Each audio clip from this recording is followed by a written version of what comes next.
no humanos están entre nosotros, han sido capturados, los objetos voladores no identificados se han estrellado en la Tierra y algunas personas han podido verlos, tocarlos y se los han llevado, los cuerpos de los tripulantes de esos objetos que vuelan sobre el firmamento y que no sabemos de dónde vienen. En este podcast les vamos a revelar casos asombrosos, gente que dice que los vio y otros que incluso llegaron a entrar en contacto con ellos. Objetos voladores no identificados estrellados, evidencia no humana, en los próximos minutos, solo aquí, en Más Allá.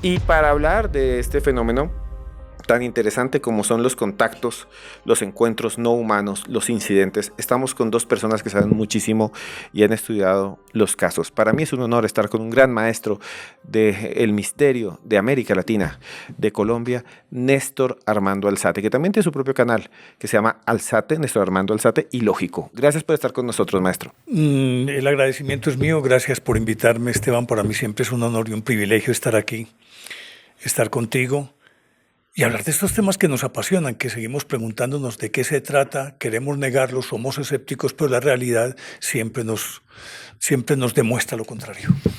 Sí, el fenómeno no humano, van a ver imágenes asombrosas y también nos acompaña alguien de su canal Mandragora Misterio, alguien que siempre me piden ustedes que esté aquí, el señor Hugo Alejandro Bernal. Alejandro, gracias por estar con nosotros. Muchas gracias, Esteban. Para mí un auténtico privilegio estar contigo, con el maestro Néstor Armando y con todos los selectos espectadores de Más Allá Podcast. Siempre es un honor estar aquí con todos ustedes. Y comencemos de una vez. Maestro, hay encuentros asombrosos con los objetos voladores no identificados, pero también con lo que llamaríamos que no son humanos, que vienen dentro de esos objetos o que aparecen en algún lugar y luego se van en esos objetos. ¿Usted qué cree? ¿Cuál es el caso que usted ha estudiado que le parece más increíble? Bueno, es que hay muchos, pero si uno fuera a hacer, como ahora en todo, siempre se hace un top 10. Un top 10. Para mí, pues el hecho insignia es Roswell, porque Roswell además tiene una característica, además de haber sido tan evidentes las pruebas, que es difícil negar que en efecto ocurrió, es porque fue el primero. Acuérdate que Kenneth Arnold, sobrevolando el Mont Rainier, vio varios aparatos que él decía que le parecían platos en forma invertida, como cuando la mamá le tapaba a uno la comida con un platico sobre el otro. Sí. Eso fue el 9 de junio de 1947. Y exactamente un mes después sucede el incidente Roswell, cuando aquella supuesta nave extraterrestre, o bueno, no humana, o venida, pues como ya hay un montón de eufemismos para decir que es el fenómeno ovni. Yo siempre he estado contra esos eufemismos, pero bueno, yo creo que la gente se identifica más o lo entiende más cuando le dicen ovni, el fenómeno ovni, que se estrelló. Ahí estaba Bratzel, estaba Jesse Marcel, la gente que fue protagonista ahí y las evidencias que denotaban que en efecto ocurrió. Y se convirtió tal vez en el punto de partida para un proceso sistemático de descalificación de todo el fenómeno. Pero por más que intentaron no pudieron, porque eran muchos testigos, las evidencias estaban ahí, y por más que dijeran que no fue cierto, sí fue cierto, que los globos, sonda, que no, eso fue cierto. Entonces, ese por razones obvias, que es el primero que cuando hablas sobre el fenómeno ovni, para la gente la recordación más palpable es Roswell. De ahí, inclusive ese término Roswell se convirtió en una expresión genérica para hablar de aquellos encuentros directos entre humanos y no humanos. Tienes a Kapustin-Yar, tienes el fenómeno de Rendlesham. Rendlesham Forest. O Rendlesham es que se llama, bueno. Y tienes varios de esos, entonces son los Roswell de cada país. Y esos Roswell, esos encuentros tienen que ver con que los ovnis se accidentan. O sea, vienen a visitarnos Se estrellan y quedan los pedazos de las naves o de lo que sea, pero también quedan cuerpos. Y hay casos muy asombrosos. Uno de esos es Roswell, es el más famoso, pero hay más. Y hoy vamos a hablar de esos casos. Alejandro, de los que mencionó el maestro, ¿cuál le parece a usted también increíble que usted ha estudiado? A mí absolutamente fascinante, Esteban, Néstor y espectadores, uno ocurrido en enero de 1996 que, como muy bien lo señalaba el maestro Néstor Armando Alzate, sería el gran Roswell brasilero. Un Roswell ocurrido aquí en nuestro continente, en esta parte de la geografía de Sudamérica, el incidente Varginha. Y el incidente Varginha es muy importante, Esteban, porque de acuerdo a fuentes que han tomado mucha relevancia en los últimos años, como su amigo personal Luis Elizondo, que sé que lo entrevistaron aquí en Más Allá en su anterior etapa, este hombre llegó a comentar algo que a mí me pareció fascinante, y es que él decía que el primer caso que él escuchó de un incidente ovni comentado y comunicado por un alto mando del Departamento de Defensa de los Estados Unidos fue el incidente Varginha.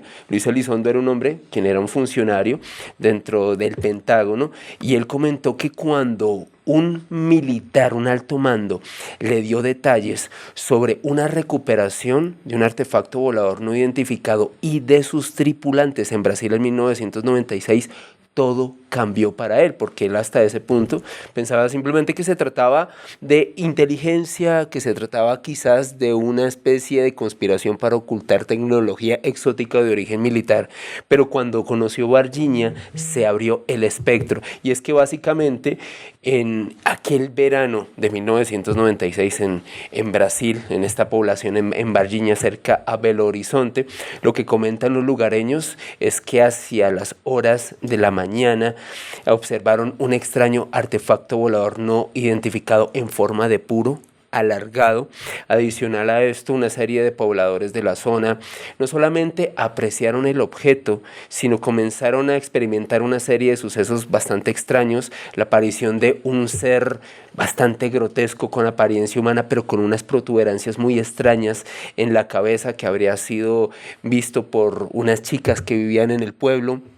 Luego, cómo se involucró un policía de la zona, Marco Elicherese, quien habría estado haciendo una labor de recuperación de este ser, lo habría llevado a un hospital. Marco Elicherese después fallece en extrañas circunstancias una semana después por una infección que se lo lleva de forma súbita. Porque tocó los cuerpos directamente. Porque tocó los cuerpos directamente. Pero lo más fuerte de todo esto, Néstor, Esteban y espectadores, es un bombazo informativo, un auténtico primicia que surgió en enero de este año, el doctor Ítalo Venturelli. Venturelli era un galeno que trabajaba en el hospital de Varginha, Campiñas, y este hombre decía que en su momento, pues él se encontraba haciendo turno en ese momento, en esa época, hacia el 13 de enero del 96, cuando de repente se percata de algo muy extraño. Los militares y la policía acordonan el hospital. Él dice, pues esto no es habitual, esto era un pueblo olvidado de Dios. Yo nunca había visto un protocolo de estos. Militares y policías acordonan el hospital e ingresan unos cuerpos que estaban tapados. Le piden a Venturelli que examine ese cuerpo, y este hombre, en declaración que fue grabada y emitida en enero de este año en Washington a través del director James Fox. James Fox es un documentalista, un hombre quien está haciendo parte de varios audiovisuales sobre la actividad y los incidentes OVNI. Recolectó el testimonio directo de Ítalo Venturelli, quien comentó que examinó el cuerpo de un ser no humano, un ser cuya característica anatómica no correspondería a nuestra especie. Así que esto ha tomado un nuevo nivel. 30 años después, la corroboración de que en Brasil, en Varginha, en enero del 96, hubo seres no humanos y un artefacto volador no identificado recuperado por militares estadounidenses. Y seres que incluso los vieron, o sea, es como que se estrelló el ovni y uno de esos seres se fue a caminar o quedó herido ahí y lo vieron personas. Sí, y aparte de eso, pues primero, aquel ser extraño que estaba acurrucado contra una pared, que lo vieron Fátima da Silva y otras niñas ahí, que no recuerdo los otros nombres, Sí. expelía un olor terrible. Un camionero se fue por allá y vio cuando cayó el aparato. Al momentico llegaron bomberos, recogieron todo, y mientras tanto estaba ocurriendo esto con estas muchachas. Pero llevan, como dice el doctor Venturelli, llevan aquella figura al hospital de Campiñas y tuvieron que cerrar un pabellón. porque el olor era un olor nauseabundo, muy extraño. Y de hecho, después ese mismo olor impregnó toda la ciudad. Traigo esto a colación por una razón, porque si bien es cierto se puede descalificar el que las niñas hubieran visto a este, que después la policía dijo que no, que era un indigente de la zona llamada Mudiño, si no estoy mal. Mudiño, entonces que Mudiño lo habían confundido con ese ser. Una de las muchachas dijo, no me digan pendejadas, hombre, porque es que este Mudiño vive al lado de la casa mía, y yo lo conozco, ¿cómo van a decir eso? Pero con ese olor, entonces ya el testimonio por lo menos es más creíble, porque toda la gente dice, puede que yo no los haya visto, pero el olor lo sentí. Entonces son como evidencias o indicios de que en efecto tuvo que haber algo extraño, ¿sí? Porque siempre se es muy dado simplemente a descalificar el hecho y decir que es que entre otras cosas es hasta ofensivo, que cuando aparecen que el globosonda, que esto, es como decirle a la gente, es que usted es bobo, hombre. Como ustedes son bobos, ¿sí? Casi que minusvalorar a la gente, pero pues, si yo lo vi, ¿cómo me vas a decir a mí? Entonces, ya con ese olor ya sí no podían decir nada. Llegaron, por supuesto, los de Estados Unidos, se llevaron las evidencias, lo que siempre ha ocurrido en el caso de Varguiña. Pero hay otros muy bravos, el de Colares también. Sí. Quería, maestro, decirle o preguntarle lo siguiente también a Alejandro, pero antes de eso, si ustedes quieren conocer con nosotros las pirámides, ir a ver la Esfinge, conocer el Antiguo Egipto, ese lugar donde supuestamente vinieron a visitarnos, vamos a hacer un viaje, vamos a estar con ustedes aquí abajo en un número de WhatsApp, ustedes le dan ahí clic, se comunican, yo mismo les respondo, pero la pregunta es la siguiente, y es, ven este ser, alguien ve caer el objeto, van hasta allá los bomberos, pero luego dicen que hay un ocultamiento del gobierno también, ¿no?, de Brasil, ejército, fuerzas militares, hasta hombres de negro, dicen que ven por allá. Sí. Sí. Y hoy en día Virginia todavía es visitada por una gran cantidad de personas, incluso se han hecho imágenes, estatuas de los alienígenas, la gente dice, yo los he visto, aquí todavía vienen a visitarnos, o sea, es una cosa increíble. Pero es que mira, esas son las características de los Roswell. Recordando que esa expresión Roswell se ha convertido en genérico para definir un encuentro directo. Eso Roswell, para ellos es una bendición. Roswell hoy en Nuevo México es la capital mundial de los extraterrestres y entonces encuentran figuritas de estas por todo el tiempo y el Museo Extraterrestre. En Varguiña hay un tanque en la mitad del pueblo en la que lo construyeron de tal manera que es un ovni. Ves el platillo volante y es el depósito de agua. Entonces ellos, que eran un pueblo olvidado, ellos se convirtieron en prósperos porque todo el turismo llega allí para corroborar esto. Y ellos supieron explotar eso. Es una característica de estos sitios. Y maestro, también, antes de seguir con Alejandro, la criatura que vieron sí fue muy extraña, porque decían, no, es un habitante de la calle, de esos que se la pasan ahí, consumiendo sustancias, llevados muy mal, con muchos problemas. Y decían, ay, lo que vino fue un alien, sino una persona de la calle. Pero la figura o lo que ven los testigos es muy específico, ¿no? Sí. La criatura es impresionante. Era un ser que tenía protuberancias en la cabeza, protuberancias que no eran producidas por una deformación en el caso de este señalado que era un poquito de esas protuberancias parecidas para que la gente se haga una idea de la escultura de Miguel Ángel del Moisés. Sí. Tiene unas protuberancias como si fueran un par de cuernitos pequeños. Exactamente, tal y como lo describe Néstor. De hecho, pueden encontrar una gran cantidad de dibujos de la descripción de este ser que claramente no corresponde a un canon, al menos arquetípico humano. Y un detalle muy curioso, Esteban, Néstor y espectadores.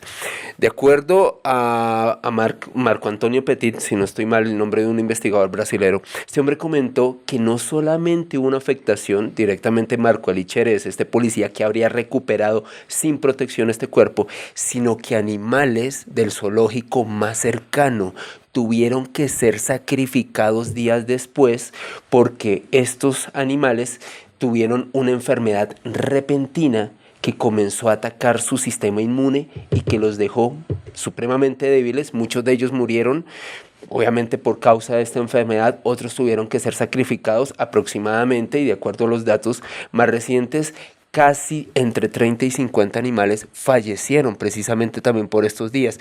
Y lo curioso es que lo recolectado por este investigador fueron una serie de testimonios de trabajadores del zoológico quienes comentaron haber visto un ser muy parecido a este avistado en otras zonas del pueblo, un ser con aspecto humanoide pero con protuberancias que habría estado deambulando por el zoológico y que habría suscitado el deceso de estos animales. No, y agréguele a esto lo siguiente. Es que no fue solamente aquel ser que estaba allá junto a ese muro, que fueron hasta 4. Sí. ¿Qué? Eran 4. O sea, no puedo creer. Vieron uno en un muro, pero habían 4 criaturas. El camionero que fue al sitio donde se estrelló allá encontró uno. Luego este que le encontraron aquí recostado. Otro que lo llevaron al cuerpo de bomberos. Otro que fue llevado a ese hospital de Campiñas del que está hablando Alejo. Y que fue a partir de él que se aisló el pabellón por el olor nauseabundo, pero obviamente que no era solamente él, eran los otros 3, porque las muchachas dicen que también este tenía un olor nauseabundo, el camionero también. Era como casi que, no sé, una marca, yo no sé si podría llegar a decirlo de esa manera, o feromonas o cosas por el estilo expelidas por estas criaturas, pero fueron 4. Maestro, ¿y usted piensa que qué pasó con esas criaturas? ¿Qué es lo que usted ha visto allí? Hombre, todos fueron a parar a Wright Patterson o al área 51, todo eso se lo llevaron los gringos. El ejército de Brasil encubrió todo y se los llevaron se los entregaron a Estados Unidos. Como si hubiera una gran conspiración entre todos los gobiernos del mundo. Donde caiga uno de estos ovnis y donde se encuentren todos los caminos conducen al área 51. Se los y llevan a la base de Wright Patterson. Allá los tienen amarrados, encerrados. Como y como criogenizados, dicen, es decir, en cubículos o receptáculos especiales, no sé si con nitrógeno, en el Kelvin 0, pues la temperatura 0 para conservarlos ahí. Eso es lo que decía este señor que se ha vuelto tan de moda que ahora vuelve a sacar un documental que dice que trabajó en el área 51 que se llama... Bob Lazar, que estaba allí y que tienen tecnología, que no solo se llevan los cuerpos, sino se llevan todos los pedazos del ovni y que de ahí salen esas armas. Tecnología inversa. Tecnología inversa. Pero es fabuloso eso. 4 encuentro con 4 entidades biológicas extraterrestres. Y con pruebas científicas, Esteban. Por eso es que este caso es tan importante, porque no se queda únicamente en el testimonio, como muchas veces ocurre en estos incidentes, sino que hay varias fuentes que hablan, no solo el doctor Ítalo Venturelli, quien afirma haber atendido a uno de estos seres en ese hospital de Campiñas, un ser que de acuerdo a él no era humano, sino el doctor Joao Giannini. El doctor Joao Giannini se encarga de hacer el examen de la autopsia de Marco Ali Cherese, este militar que fallece en extrañas circunstancias tras recuperar uno de estos cuerpos sin protección. Giannini había realizado más de 50.000 autopsias, o sea, un auténtico experto, un galeno con mucha experiencia, y él dice que nunca en su carrera había visto una infección como la que se llevó la vida de Marco Ali Cherese, una infección súbita que produjo una septicemia en cuestión de horas y que se llevó a este hombre. Perdón, y que entre otras cosas, los órganos internos de... ¿Cómo es que es el apellido? Marco Ali Cherese. Eli Cherese, que los órganos internos casi que se estaban diluyendo, como deshaciéndose, algo así. Sí, algo que no había visto Giannini. La familia de Marco Ali Cherese demandó al gobierno de Brasil, por eso como se dan cuenta que hay pruebas científicas, a que hay procesos judiciales, precisamente porque el gobierno de Brasil no había suministrado información veraz sobre el deceso de su familiar y de hecho el año pasado en el Congreso de Brasil se hizo una audiencia ovni para intentar liberar toda la información gubernamental que hubiese sobre el caso Varginha, como nos damos cuenta, con muchas connotaciones, muy especial y que nos plantea muchas inquietudes. Y un agregado, la familia ganó ese pleito y los indemnizaron. ¿Cómo así? O sea, la familia del militar que falleció. Sí. Llegó y dijo, mi familiar murió por una radiación o por algo. Y llevaron todas las pruebas, de las pruebas que le han hecho. Y la justicia brasileña dijo, tienen razón. Le tuvieron que pagar. Entonces, si das por descontado que a causa de ese evento este señor murió, lo que hay es de manera implícita una aceptación del gobierno que en efecto eso ocurrió. Porque yo no puedo Yo no puedo indemnizar a alguien sobre un supuesto. No, es que sí, que él apareció enfermo. No, si apareció enfermo por culpa de esto y esto y esto y los antecedentes que tocó el cadáver y eso, le tienen que pagar. O sea, tenemos Porque pruebas, ocurrió. pero los gobiernos del mundo siguen diciendo eso es mentira, era un habitante de la calle, esos animales se murieron porque les dio anemia, porque le dieron mala comida, pero este señor, este militar que tocó el cuerpo, pero es que lo tocó, así como yo estoy tocando aquí a UFO, Sí. lo tocó, le impregnó algo esa criatura, no sé si por su piel o una radiación, y le volvió nada a su cuerpo y lo mató, lo desvivió. Y no es el primer caso. Yo creo que más adelante podremos hablar de ese, de Rendlesham, en donde otro de los que estuvo ahí demandó al gobierno porque murió a consecuencia de lo que le ocurrió allí y el gobierno lo indemnizó, por lo tanto está aceptando tácitamente que en efecto el evento ocurrió. Maestro, hablemos de ese caso de una vez, porque es que esto que pasa en Virginia es impresionante. Todo el mundo ahora está hablando de ese caso, pero ya hay precedentes de otros accidentes de ovnis y de otros efectos sobre la población. O sea, es que si se cae un ovni, este aparato debe tener tecnología, supongamos que venga de otro mundo, tecnología que puede ser nociva para los organismos humanos. ¿Qué pasó en ese otro caso y cuándo fue? Rendlesham, 1980, si no estoy mal alejo. Sí. Eso queda en el condado de Suffolk, en Inglaterra. Un sitio neurálgico donde hay dos bases militares de mucha trascendencia que podrían asimilarse como el Área 51 de Estados Unidos, de Woodbridge y no sé qué. En todo caso, una noche, el 26 de diciembre de 1980, ellos se disparan las alarmas porque ahí en esas bases militares tienen arsenal atómico, tienen ojivas, tenían el Thunderbolt 2, el avión más avanzado en ese momento experimental, los tenían ahí.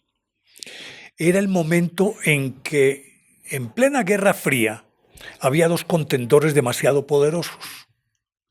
Era, en la Unión Soviética, si no estoy mal, todavía estaban, si no estoy mal, Brezhnev y Kosygin.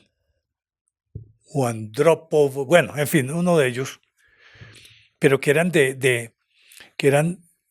es decir, de una ortodoxia comunista de la más fina estampa de Stalin, del hermetismo secreto, de todo ese tipo de cosas. Y por el otro lado aquí estaban Ronald Reagan en Estados Unidos y Margaret Thatcher en Inglaterra. Estos dos de ultraderecha se unieron. Y recordarán ustedes que hubo un intento de crear El domo, la guerra de las galaxias. sí, la guerra de las galaxias, pero con un domo fuera del planeta, Sí. es decir, sideral. No los dejaron. Y estos entonces cerraron filas contra la Unión Soviética. Existía una paranoia impresionante por lo que pudiera ocurrir. Porque, como dice Alejo, en aquella época se asumía que si no era extraterrestre, entonces era simplemente que el adversario estaba probando armas muy secretas con capacidad destructiva frente al otro adversario. Entonces era como un arma de doble filo. Los gobiernos guardaban el secreto de estos fenómenos, pero al mismo tiempo atizaban la imaginería popular para poder explicar que cuando veían volando algo extraño, entonces la gente decía que era un ovni, ellos desmentían, pero resulta que sí eran aparatos ultramodernos que los ponían experimentalmente en el aire, pero no tenían que explicar nada, porque la gente se encargaba de decirle, eso es un ovni. Y el gobierno, para hacer el juego, decía, no, eso es un globo sonda, pero seguían experimentando ellos. Y por lo tanto, el que peca y desempata, no había ningún problema. Entonces, en ese ambiente tan tenso, ellos cerraron filas. Y por lo tanto, ese sitio de Woodbridge, ahí en Suffolk, junto al bosque de Rendlesham, era custodiado al máximo con aviones, con de todo, cuerpos especiales. Y resulta que era un sitio habituado al que le encantaban llegar a estos ovnis. Entonces sobrevolaban la base, como siempre ha ocurrido con Wright-Patterson, con el Área 51, con todos aquellos sitios en donde esconden armas nucleares, siempre los ovnis llegan así. Y si no llegan ahí, llegan a una central hidroeléctrica como para tratar de cargarse. En fin, resulta que estaban en ese contexto. Y ese día hubo una alarma. Entonces mandaron al que para mí es el arquetipo, el arquetipo del militar puro, el sargento. El sargento, que es el militar curtido, con callo, que es el que inclusive los generales, los coroneles cuando van a ascender a general, los someten a un sargento que es el que les dice cómo es que tienen que hacer las cosas y que son los duros, ¿cierto? Sangre fría. El sargento Jim Pennington. Lo mandaron y se fue con un analista y también piloto él, John Burroughs. Y se fueron a revisar qué era lo que estaba ocurriendo porque hubo una alerta. Cuando iban llegando, descendió un aparato. Este sargento Pennington, que es el cabeza fría, de sangre fría, se fue hasta allá. Burroughs se quedó aquí con otro que era apellido Kasambag. Quedaron aquí. El sargento Pennington se fue para allá, así a mano limpia, con una linterna y una grabadora. Y llegó allá un aparato de 3 metros de diámetro, obviamente que sus patas habían salido y habían dejado su huella en las hendiduras donde se posan. Él llegó, tocó ese aparato y al entrar en contacto con ese aparato, contaba él posteriormente, muchos años después, que sintió como si le hubieran mandado un rayo o una andanada de unos y ceros a la cabeza, pa, pa, pa, pa, pa, lo que llamaríamos lenguaje binario. Sí, un código, sí. Un código binario. Mientras tanto, Burroughs decía que había visto una luz cegadora y que sentía una vibración muy extraña, no solamente del aparato, sino del medio, el aire y todo eso, una vibración muy extraña. Y Kasambag, como que era el valiente del grupo, se escondió por allá, no se dejó ver. Entonces, Pennington, después de tocarlo, que afirmaba que del aparato surgía una luz, pero no parecía que proviniera de una fuente, de una lámpara, sino de la estructura misma del aparato, como que fuera hecho de luz o algo así por el estilo. Eso pasó, ¿cierto? Él se volvió con su gente para la base, llegó allá con toda la historia, dijeron, está loco, los superiores como siempre le dicen, hey, estás loco, hombre. Y 2 días después, un teniente coronel que estaba al mando de la base, Charles Halt, le dijeron, estaba cenando con otros oficiales, dijeron, volvieron. Y él arrancó con otra grabadora. Y llegó allá, era aparentemente el mismo aparato y empezó a contarle, empezó a grabar lo que estaba viendo. En fin, el incidente básicamente terminó ahí, no hubo, por lo menos no oficialmente, no hubo EVEs, que llaman ellos entes biológicos extraterrestres, ¿cierto? Y entonces ahí no hubo eso, pero... Y ahí fue cuando apareció que Burroughs, años después, demandó, porque él empezó a sufrir un problema de la válvula mitral y empezó a deteriorarse físicamente. Y tuvo cáncer y un montón de cosas, demandó al gobierno. Años después le reconocieron que sí era un acto de servicio y que sí había ocurrido, entonces lo indemnizaron. Eso es interesante, porque igual que en el caso de Brasil, aquí hay personal militar que se ve afectado por, no sé, energía, sustancias, químicos que pueden emanar estos accidentes, si es que eran accidentes ovni. Pero ese caso es realmente impresionante porque lo que nos contaba el maestro es que recibía como en su cabeza, sí, alguno de los militares como una especie de señal. Qué pena, es que esa parte me olvidó contar. Años después él entendió que era un lenguaje binario y lo decodificó.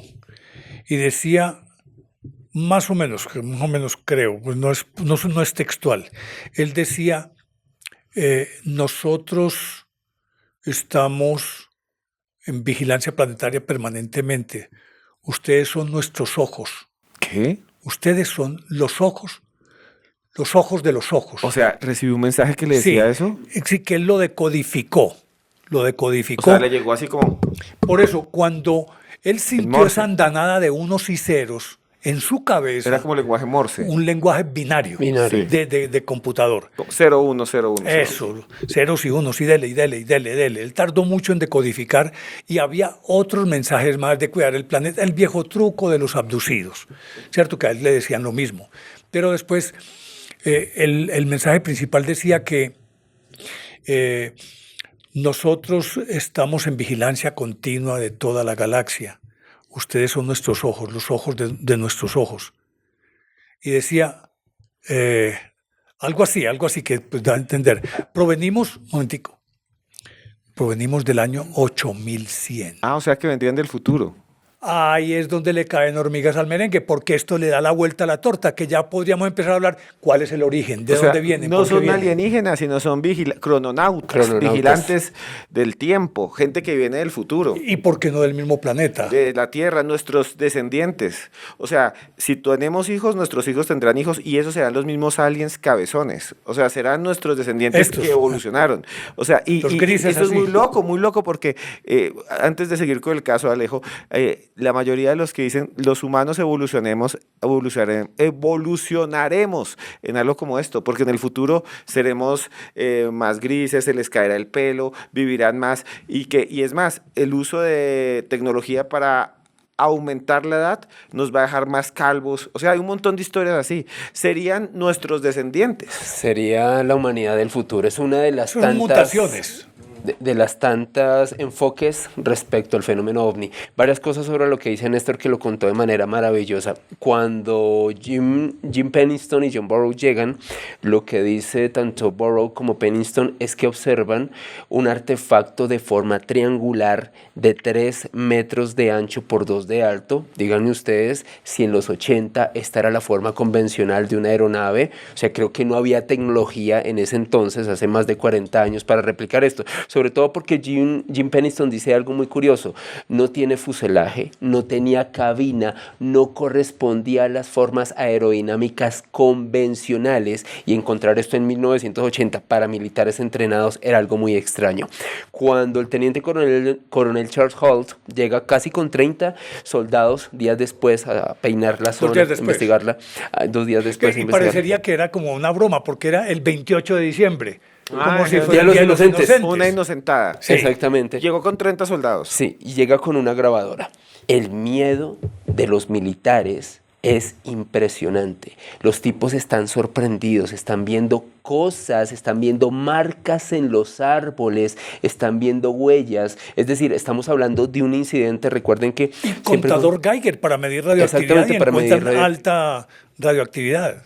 Había varias mediciones científicas que avalaban no solo el aumento de la radioactividad, sino de las huellas, las anomalías en la vegetación circundante al lugar donde tanto Burroughs como Penniston habían apreciado ese artefacto triangular. Y disturbios magnéticos. Y adicionalmente a eso, Néstor, resulta que Charles Holt, unos meses después, en 1981, presenta un informe al Ministerio de Defensa del Reino Unido. El informe es clasificado de inmediato, porque lo consideraban como información altamente sensible. No era Eso fue lo que grabó en el cassette, ¿cierto? El cassette. Y esa cinta se conoce como la cinta Holt, que es uno de los grandes santos grial de la investigación ufológica, que reitero, ustedes la pueden conseguir y pueden oír un fragmento en mi canal. Y es muy curioso porque cuando se liberan estos datos, se liberó la cinta y se libera el informe, lo que muchos investigadores manifiestan es, ok, si esto fue un hecho aislado, ¿por qué hubo tanto secretismo por parte del gobierno británico respecto a encubrir el informe oficial del teniente coronel Charles Holt? ¿Por qué también se prohibió la distribución oficial de esa cinta, de esa investigación de esos 30 militares con Holt, quienes estaban peinando la zona? Y algo muy particular, Néstor, Esteban y espectadores, y es que cuando Penniston toca la nave y le llegan ese código binario a la cabeza, él dice que la nave tenía marcados unas especies de símbolos, casi como jeroglíficos. Estamos hablando un artefacto triangular, sin fuselaje, sin cabina de piloto, que tenía un brillo interno, como decía Néstor, no correspondía a un método convencional y que tenía unos signos extraños marcados. O sea, este aparato que es triangular, Sí. nos recuerda que en ese tiempo hubo una oleada de ovnis triangulares. Pero en Sí, los 90. en los y 90 la de después. oleada belga. Sí, después, y este aparato triangular no tiene ventanas, no tiene motor, no tiene nada, está ahí. Lo tocan, el tipo recibe este mensaje que nos cuenta el maestro, pero que sí tenía como unos jeroglíficos. Sí, que los tenía distribuidos a lo largo de toda la estructura exterior. Jeroglíficos, que él inclusive hace un gráfico ¿Ah, y sí? sí, muestra los jeroglíficos, pero que yo sepa nadie los ha descifrado, que era lo que quería decir, que es muy característico. ¿Te acordás de Humno? Sí, Humo, El caso Humo. el caso Humo de Rivera Farriols, Sí, sí, sí. que también viste que tiene ahí como unos, aquí Como debajo, una ves H, el ovni, tiene como una especie de pi, Sí. parecería pues como la gráfica del pi. Que también aparece en el caso de Loni Zamora, ¿no? Como un Eso símbolo es. extraño. Exactamente. Que lo lleva uno a pensar, ¿proceden de la misma civilización? ¿O son los mismos, cómo es que dicen ahora, de los mismos autores de... Son un caso del futuro. Sí. Digo, un caso que son de crononautas, viajeros del tiempo. En este caso, Un el de símbolo del Rogers futuro. Hammond podría ser venir del futuro. Pero yo no conocía este caso, pero hay otro caso, maestro, que usted conoce muy bien, pero Alejandro nos lo puede presentar, que tiene que ver con estos dos anteriores, que también son estos incidentes asombrosos de encuentros con lo no humano. Cuando hablo de no humano, en este caso podría ser humano del futuro, pero cuando hablo de no humano es la tecnología y los tripulantes. ¿Cuál es ese caso? Hay varios bastante interesantes, Esteban, pero yo creo que uno de los más emblemáticos, porque fíjense, hemos hablado mucho de la influencia occidental, pero creo que para hablar a nivel total de lo que han sido estos incidentes, yo creo que tendríamos que hablar de Kapustin Yar, una base militar soviética que fue ubicada desde la década de los 40 en una zona muy cercana a Volgogrado y que, de acuerdo a los expertos, habría sido elegida estratégicamente por Stalin y otros funcionarios de la otrora Unión de Repúblicas Socialistas Soviéticas en ese punto cerca de Volgogrado por la gran cantidad de actividad ovni, de observaciones de objetos voladores no identificados y con un elemento fundamental, y es que en aquel entonces, en la década de los 40, estábamos ya en los estertores de la Segunda Guerra Mundial. Sin embargo, todos los bandos, tanto los aliados como las potencias del eje, los aviadores afirmaban ver extrañas luces que los acompañaban, y los aliados pensaban que se trataba de tecnología exótica de los nacionalsocialistas. A su vez, los nacionalsocialistas pensaban que eran tecnología de los aliados y los comenzaron a denominar como los Foo Fighters. No la banda de rock de Dave Grohl, sino extraños artefactos que acompañaban a los pilotos y que los desconcertaban. Cuando terminó la Segunda Guerra Mundial, comenzaron a intercambiar la información, pensaron que era tecnología del bando opuesto y quedaron asombrados cuando se percataron que había algo que estaba estudiando, observando y analizando a las naves. Cuando Stalin decide crear la base de Kapustin Yar, se comienzan a suscitar una serie de incidentes bastante extraños y documentados y revelados en las últimas décadas. Uno de ellos sucedido a final de la década de los 40, en donde habría estado involucrado un MiG. Lo que dicen los investigadores soviéticos, MiG-15, un MiG-15. Que es un avión de guerra. Exactamente. el más avanzado de su momento. En ese momento. Resulta que comienzan a observar una serie de extrañas luces en Kapustin Yar, una base con capacidad nuclear. Fíjense la conexión con Rendlesham Forest, que también establecía Néstor Armando Alzate y que de hecho es muy común, muy arquetípica en estos casos. Perdón, y en este caso, las tres grandes potencias que ya tenían bomba atómica, porque ahí quiero volver sobre esto un poquitito más adelante cuando termine Alejo, Estados Unidos, Inglaterra, Unión Soviética. Exactamente. Y resulta que los militares soviéticos comienzan a apreciar estas extrañas luces, le piden al MiG-15 que comience a sobrevolar e interceptar. De acuerdo a los investigadores, entre ellos George Knapp, uno de los grandes investigadores en los Estados Unidos, quien tiene información privilegiada, un hombre quien fue el gran director de Coast to Coast, uno de los programas de misterio más importantes de los Estados Unidos y del mundo. De acuerdo a la fuente que le suministró esta información a George Knapp, este avión MiG-15 habría interceptado este artefacto, lo habría derribado y militares soviéticos recuperaron este extraño objeto volador no identificado a sus tripulantes y desde finales de la década de los 40 habrían estado realizando ingeniería inversa con la recuperación de los fragmentos de este ovni. Y es que el cuento es que cuando el piloto del MiG-15 va tras el supuesto ovni, se encienden. O sea, se Sí, lanza... no, se confrontan ahí. O sea, hay un combate aéreo. La primera confrontación extraterrestre fue esa, y es la única que se tenga memoria hasta el momento. Combate aéreo. Combate aéreo. El MiG-15 atacó, pero el ovni envió un rayo especial láser o algo así por el estilo. Los dos se impactaron al mismo tiempo, los dos cayeron al mismo tiempo y los tripulantes murieron. Ahí estaban, dentro de ese ovni había varios extraterrestres muertos que recuperan los soviéticos y los meten en esa base. Ahí junto a la base había un pueblito que era de gente que trabajaba para el gobierno. Lo borraron de la faz de la tierra para camuflar de tal manera que no se conocieran esas instalaciones que están 400 metros abajo de la superficie, que no recuerdo cómo es que se llama. Ese pueblito tiene un nombre especial que es en memoria de aquel. En todo caso, está bajo tierra. Y Alejandro, nos dice el maestro Néstor Armando Alzate que encontraron los cuerpos de estas criaturas. ¿Hay alguna descripción de cómo eran o simplemente se menciona?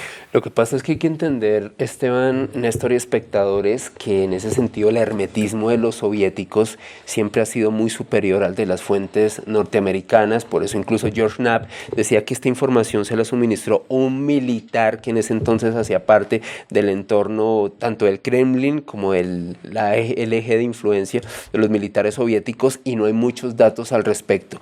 Lo que sí le comentó este militar a Knapp, y esto es absolutamente alucinante, es que este incidente no fue único. Se siguieron produciendo enfrentamientos entre MiGs y ovnis desde finales de los 40 hasta 1989, el momento de la caída del muro de Berlín. De hecho, le describió uno absolutamente alucinante, y es que en la década de los 60, comentaba este militar, que aproximadamente unos 4 objetos voladores no identificados fueron interceptados por MiGs. Hubo un intercambio de disparos y fueron, en este caso, interceptados por MiGs porque los militares soviéticos se estaban percatando que estos extraños ovnis estaban desactivando ojivas nucleares en la base de Kapustin Yar sin injerencia de personal militar soviético. Y ahí soviético. entro para decir esto. Cuando el teniente coronel Halt tenía su grabadora, él trató de acercarse y salió un haz de luz que le tocó la punta de los zapatos, apuntó allá, es decir, como quien dice: hey, quieto ahí, amigo. Quieto ahí, amigo, no pare de ahí. Enseguida dirigieron un haz de luz hacia más o menos unas 2 cuadras, que era donde estaba en ese momento, digamos, el depósito en el que estaban las ojivas nucleares y todo lo que tenía que ver con armas atómicas. Pero apuntó hasta el domo que los cubría, hasta allá. Quieto. Primero aquí y luego allá, como diciéndoles: hey, cuidado con nosotros, que nosotros podemos destruir eso. Ojo ahí. Eso fue el encuentro del capitán Holt, del teniente coronel Holt, que después él lo contó, ¿cierto? Sí, sí, sí. Aquí hay una cosa interesante, maestro, le quería preguntar. O sea, estamos hablando de un caso, y como todos los casos de hoy, de esos encuentros de militares y de personas con los tripulantes del fenómeno ovni, con lo no humano, supuestamente. Y en este caso, los soviéticos se habrían llevado los restos de esa nave y los habrían enterrado bajo tierra. ¿Cómo así? No, la base de ellos, sí, es lo que dicen del Área 51, es una ciudad subterránea. Una ciudad secreta, que hay sí. muchas. Eso es real. Claro, todavía hoy Rusia tiene ciudades secretas. Claro, y en Estados Unidos hay distintas partes estratégicamente distribuidas para poder proteger al gobierno en el evento de un ataque nuclear. Bueno, ya lo sabemos suficientemente. Esto parece que tiene 400 metros de profundidad, pero es que hay una cosa que es... que yo creo que es como el punto de partida de todo esto. Resulta que cuando en ese 1940 le dio por construir esta base, cuando termina la guerra, Estados Unidos, por persuasión, por seducción, logró llevarse a la élite de los científicos que desde antecitos, que fueron los responsables de la construcción de la bomba atómica, ¿cierto? Oppenheimer, ¿quién es más? ¿Cómo era que llamaba este otro? Bueno, En fin, a esa élite se la llevó.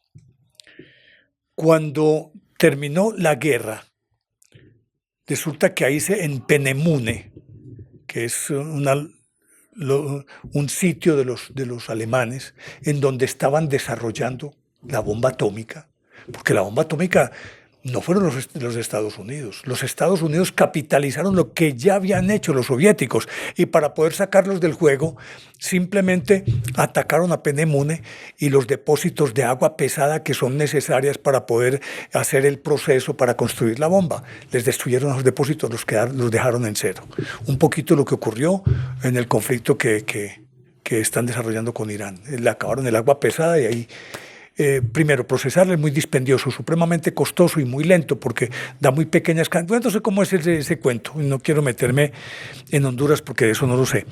Pero lo que sí es cierto entonces es que esa cantidad de operarios que estaban trabajando allá en secreto para los alemanes quedaron mirando para el páramo y tirados.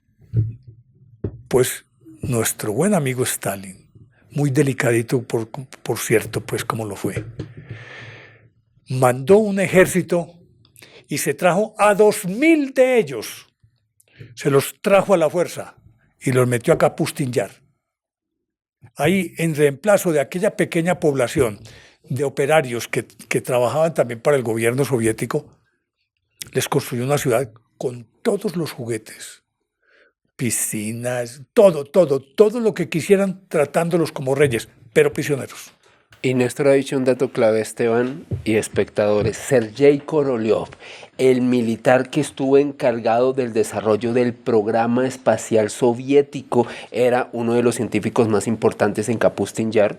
De hecho, lo que se comenta es que Korolev desarrolló una gran cantidad de informes, no solamente sobre los avistamientos, sino sobre la tecnología que se pudo desarrollar años después con la recuperación de estos fragmentos. Trabajó en los dos frentes, el desarrollo de la bomba atómica, aunque después los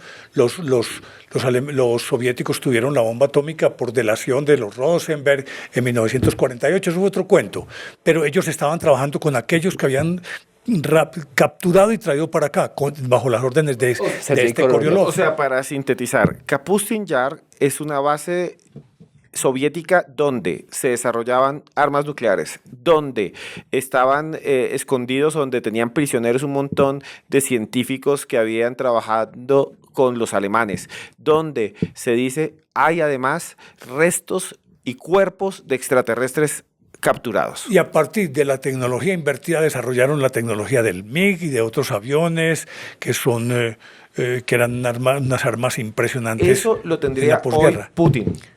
Es que lo tiene. Lo tiene. No, es que lo tiene. Es que, hay, es que es más. Los misiles con que en 2024 atacaron a Ucrania, lo sacaron de ahí. Es que ahí está. Es el Área 51. Es el Área 51 de los rusos. En este momento, es que eso sigue funcionando. Quiero que vean este video que desclasificó el gobierno de los Estados Unidos, en donde se ve cómo un dron intenta atacar un ovni y el ovni lo desvía. Es un video asombroso y es justo en ese contexto que hay hoy en día de conflictos en el mundo. Entonces, en Kapustin Yar estaríamos hablando es el Roswell, el Área 51, pero a diferencia de Roswell, que fue un accidente, aquí lo habría derribado un piloto, piloto soviético. Directamente. Y el último incidente reportado, año 1989, esta información se filtró después de lo que en Latinoamérica conocemos la caída de la cortina de hierro, telón de acero para España. Y tan coincidente que fuera en el momento en que cayó el comunismo. El informe en específico lo que establece es que un objeto volador no identificado fue visto a mediados de 1989 haciendo un monitoreo sobre la base de Kapustin Yar. Como ya habían ocurrido otros incidentes en las décadas anteriores, nuevamente envían un MiG a interceptar. Parece que en esta oportunidad no hubo un derribo. Y ya era un MiG-21 por lo menos. Exactamente, ya era mucho más avanzado. No hubo un derribo del artefacto, pero sí desconcertó mucho a los militares soviéticos porque pensaron que ese ovni iba a desactivar ojivas que tenían ahí en Kapustin Yar. Desaparece y cuando cae la cortina de hierro se filtra esta información y comienza a ser conocida en Occidente. Es una característica. Siempre que los ovnis, y ya se ha comprobado suficientemente, se acercan a una base militar, regularmente anulan desde allá todas la tecnología, radar, todo lo que tengan para disparar un misil o una ojiva nuclear, lo desactivan. Siempre lo desactivan. Y ha ocurrido con Wright-Patterson, con Render Sharp, que se me dificulta pues, pronunciarlo, Kapustin-Yar, y en otras partes. Siempre la característica es que anulan la capacidad destructiva de quienes en ese momento manejan esa base militar. Antes de continuar con algo que le voy a preguntar a Alejandro, que ya estamos en la recta final de este podcast, pero quiero hacer una pregunta que sé que ustedes también quieren. Tenemos este libro que se llama Expedientes X Colombia. ¿Quieren conocer expedientes ovni reales de Colombia? Aquí está. Búsquenlo en cualquier librería. Es nuestro libro oficial. Alejo, hay algo muy interesante. Estamos hablando de Kapustin Yar, o como se pudo, perdón, no hablo ruso, no lo puedo pronunciar, pero... Kapustin Eso, gracias, Yar. maestro. Y quería preguntarle, hay otro caso que es muy similar a lo que nos estaba contando el maestro Néstor Armando Alzate, que sucedió en los Estados Unidos, donde unos ovnis desactivaron ojivas nucleares. ¿Cuál es ese caso? Sí, un caso que ocurre a finales de la década de los 60. El militar involucrado de apellido Sala o Salas, ¿no? En este momento no lo recuerdo muy específicamente, pero lo que decía George Knapp al respecto es que lo que había comentado este militar, bueno, George Knapp, este gran investigador de Coast to Coast, es que hacia la década de los 60, lo mismo un artefacto volador no identificado es visto en una base con capacidad nuclear de los Estados Unidos.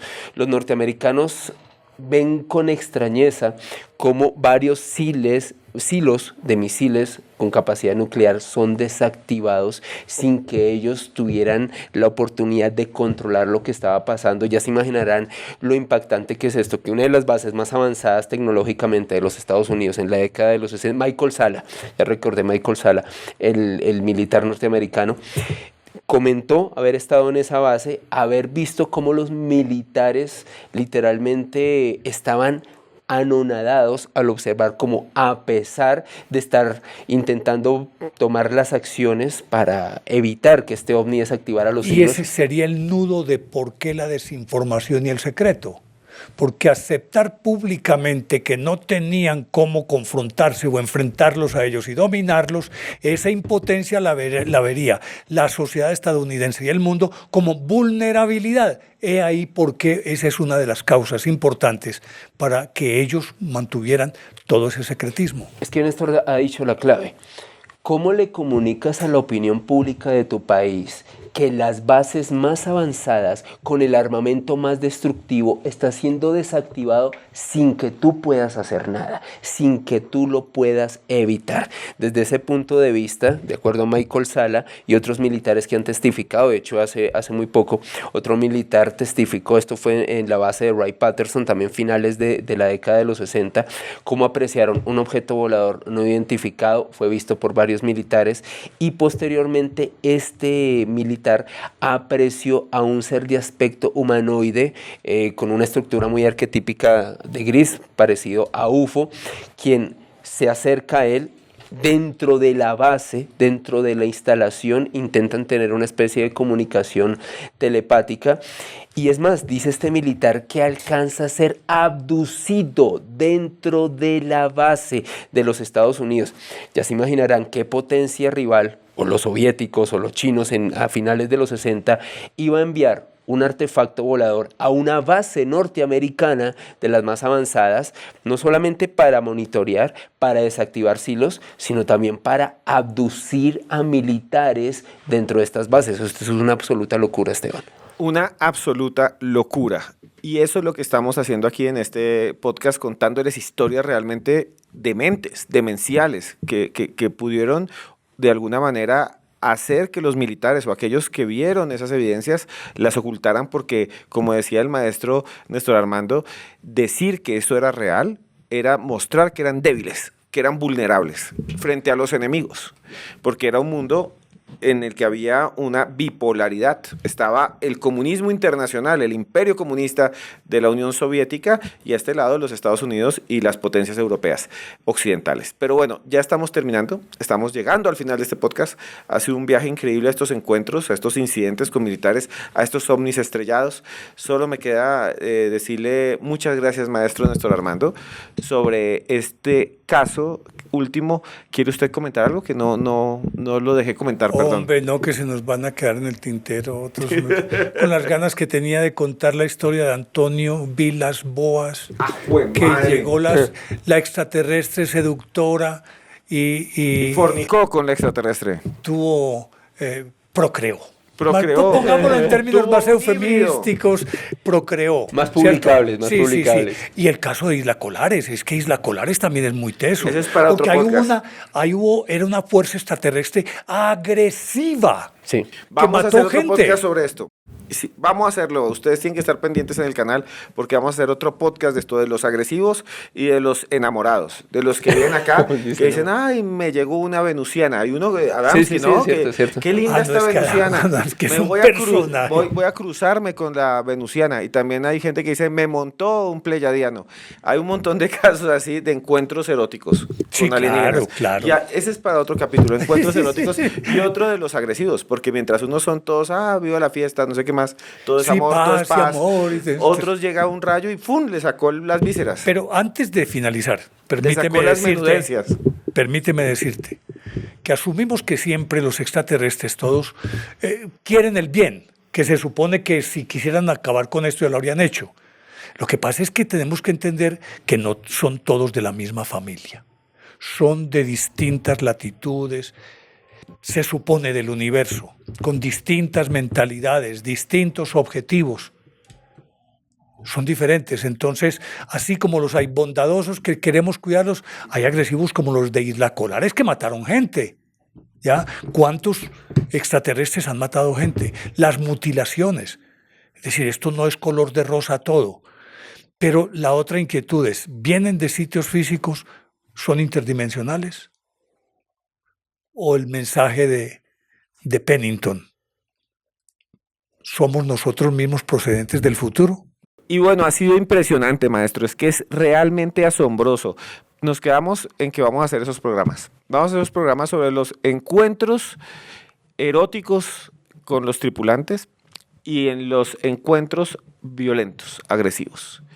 Maestro, muchas gracias por estar aquí. ¿Dónde pueden buscar su contenido, que es realmente increíble? Me pueden encontrar en el canal de YouTube Néstor Armando Alzate Ilógico, y exactamente lo mismo, Néstor Armando Alzate Ilógico en Instagram. Aquí abajo, en la caja de los comentarios, vamos a colocar todos los links para que puedan ir directamente, se suscriban y lo vean. Es más, les vamos a dejar ahí un video del maestro que a mí me encanta, que es de un señor que apareció, tal vez podemos hablar sobre esas apariciones, llamado Kaspar Hauser. Vean el video de Kaspar Hauser que les dejo acá. Señor Alejandro Bernal, muchas gracias por estar nuevamente con nosotros. Usted ya hace parte de este equipo. Gracias. Gracias. Muchas gracias, Esteban. Para ti un honor estar siempre con Néstor, aquí con todos los espectadores de Más Allá, y tengo un canal de YouTube que se llama Mandrágora Misterios, si les gusta mi enfoque periodístico en YouTube, y me pueden seguir en redes sociales, en Instagram y en TikTok en @alebernalpress con _s. Aquí abajo también les dejamos el link para que entren y ahí están todas las redes del señor Alejandro Bernal. A ustedes muchas gracias por estar ahí. Va a haber otros capítulos. Espero que les haya gustado. Si les gustó, envíeselo a un amigo. Si no les gustó, envíeselo a un enemigo. Pero envíelo. Repártanlo, repartan amor, como dicen los pleyadianos. A ustedes muchas gracias por estar ahí. Solamente me resta decirles que siempre les vaya bien en la vida y que por más lejos que andemos, siempre habrá un más allá. Hasta pronto.